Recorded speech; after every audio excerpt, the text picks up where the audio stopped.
खुदा हमारी दुआ नहीं सुनता, हमारी दुआ कबूल नहीं होती। इसकी वजह क्या है? जबकि खुदा ने कहा तुम मांगो हम तुम्हें अता करेंगे, हम तुम्हें देने वाले हैं, हम तुम्हारी दुआ कबूल करने वाले हैं। इतनी ताकीद के बाद भी हमारी दुआ कबूल नहीं होती। इसकी वजह क्या है? शेख हुर्र आमली ने वसाइल शिया में एक रिवायत नकल की कि दो लोग हजरत ईसा के पास आए। उन्होंने आने के बाद कहा, नबी खुदा आप हमें कोई तरीका बताएं, एक हमारी हाजत है कि वो पूरी हो जाए। जनाब ईसा ने उन दोनों को एक तरीका दुआ का बताया और कहा 40 दिन तुम लोग ये अमल अंजाम दो, उस 40 दिन के बाद खुदा तुम्हारी दुआ कबूल कर लेगा। रवायत में नकल हुआ 40 दिन पूरे हुए, वो दोनों एक वक्त पर एक साथ एक ही मकाम पर रहे, दोनों ने वही दुआ की, उसी तरीके से दुआ मांगी, एक ही वक्त पर एक ही मकाम पर दोनों ने दुआ मांगी, लेकिन एक शख्स की दुआ कबूल हो गई और एक की दुआ कबूल नहीं हुई। अब दोनों जनाब ईसा के पास आए।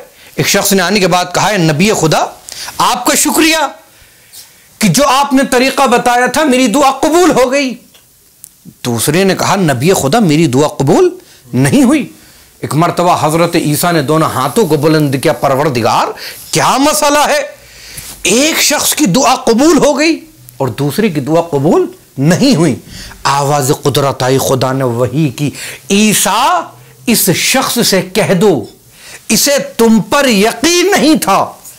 जब तुमने कहा कि इस वक्त इस तरीके से दुआ मांगो, ये अमल अंजाम दो, तो इसके दिल में शक था, ये सोच रहा था कि पता नहीं दुआ कबूल होगी कि नहीं। ईसा इसके दिल में शक था। अब हमारा क्या होता है? यही तो मसला है ना।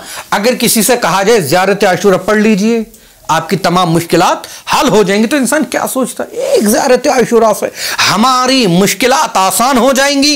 इंसान के दिल में शक होता है, पता नहीं कुरान की ये आयतें पढ़ लेने से हमारी ये दुआ, इतना बड़ा काम हमारा, और ये छोटी सी कुरान की आयत से हमारा ये मसला हल हो जाएगा। इंसान के दिल में शक है। लेकिन अगर शक ना हो, अहले बैत पर यकीन हो, खुदा के कौल पर भरोसा हो और सिद्क़े दिल से अगर दुआ मांगी जाए, खुदा उसी वक्त दुआ को कबूल कर